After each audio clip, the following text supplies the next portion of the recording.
On a commencé par un exemple. Donc, la droite D1 passe par les deux points moins 3, 6 et 3, 2. La droite D2 est perpendiculaire à celle-là. Les deux droites ont la même ordonnée à l'origine. Détermine l'équation de la droite D2. Donc, il y a beaucoup d'informations ici. Ce qu'on veut faire, c'est qu'on veut faire un dessin, OK? Toujours au début, juste pour t'aider à comprendre la question. Donc, c'est ce qu'on a fait ici. Vous aviez tracé l'information, juste une esquisse, OK? Donc, la droite verte, ça, c'est qu'est-ce qu'on a. Et puis, ce qu'on cherche, c'est l'équation de la droite des deux. Donc, c'est ce que j'ai écrit en mauve ici. On cherche à trouver cette équation-là. Alors, les étapes qu'on va suivre, c'est important de réfléchir. Hein? La première chose qu'on va faire, c'est de trouver la pente de la droite des deux. Alors, pour une bonne communication mathématique, tu vas me l'écrire, OK? Puis, on peut même mettre un petit 1 pour dire que ça, c'est ma première étape. C'est la première chose que je fais. Donc, 1, trouvons la pente de D2. J'écris l'équation d'une... en fait, la façon, donc la formule pour trouver la pente, qui est aussi très logique, mais on peut appeler ça une formule. Donc, la pente, c'est y2 moins y1 sur x2 moins x1. Si je reviens au dessin, ça peut aider ici, des fois, si on fait juste aller sur ce qu'on a dessiné, ou même juste à côté des coordonnées des points, puis je vais dire, OK, je vais appeler ça le point 1, je vais appeler ça le point 2. Si ça, c'est le point 1, ça, c'est x1, y1. Si ça, c'est le point 2, ça, c'est x2, y2. Une fois que j'ai fait ça, c'est pas mal facile parce que j'ai juste à aller remplacer. Donc, y2, c'est quoi? Ah, OK, je l'ai identifié ici. Donc, je peux écrire 2. Moins y1, y1, c'est quoi? Bon, je l'avais écrit ici.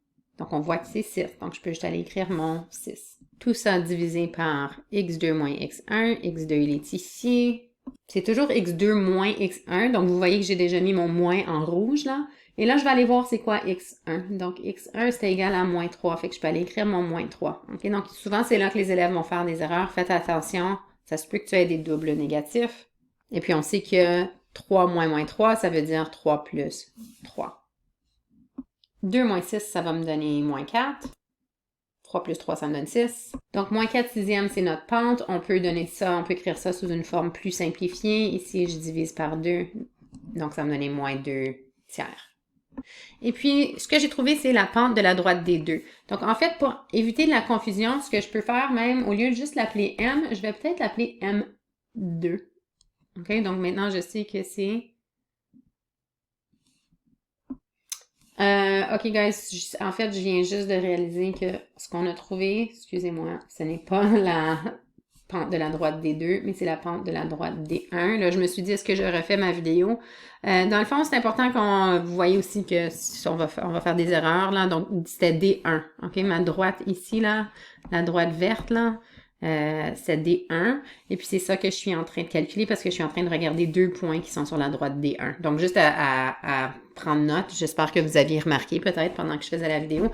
On va trouver la pente de la droite D1 en premier. OK, donc maintenant, ce que j'ai trouvé, pour mettre de l'emphase, je vais l'appeler M1. Comme ça, je sais que j'ai trouvé la pente de la droite D1. Je vais aussi l'appeler M1 ici. C'est la première chose que j'ai fait.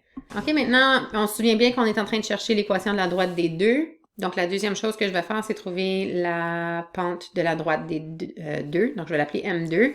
On se souvient bien ce qu'on fait. Si j'ai trouvé la pente de la droite des 1, pour une droite perpendiculaire, on fait l'inverse. Donc, j'avais 2 tiers, là, je vais avoir 3 demi. J'avais moins, donc maintenant, ça va être plus.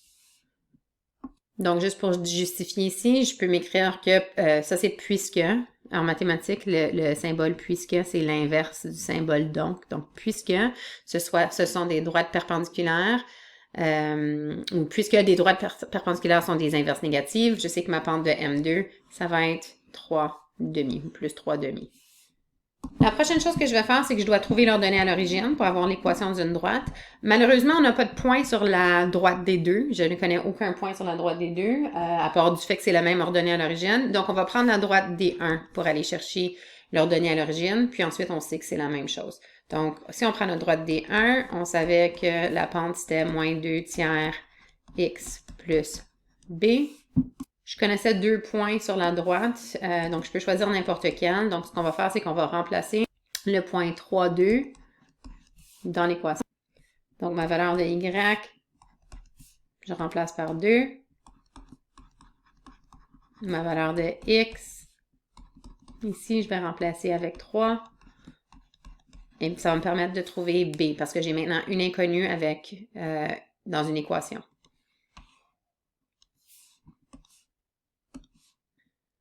Alors ici, on peut, avant de commencer à isoler, on peut simplifier. 3 divisé par 3, ça va me donner 1.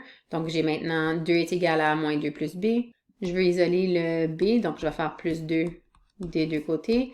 Et je vais obtenir que B est égal à 4. Donc finalement, puisque les deux ordonnées à l'origine sont pareilles, on peut écrire que Y, va être, pour la droite des deux, en fait, Y va être égal à 3 demi X plus 4, qui était la question. Donc ça, c'était ma dernière étape, c'était d'écrire l'équation. Bonne chance dans tous ces types de problèmes-là. Prenez la peine de faire un dessin puis essayez de comprendre la question avant. Donc, bonne chance si vous avez des questions. Comme d'habitude, je suis là.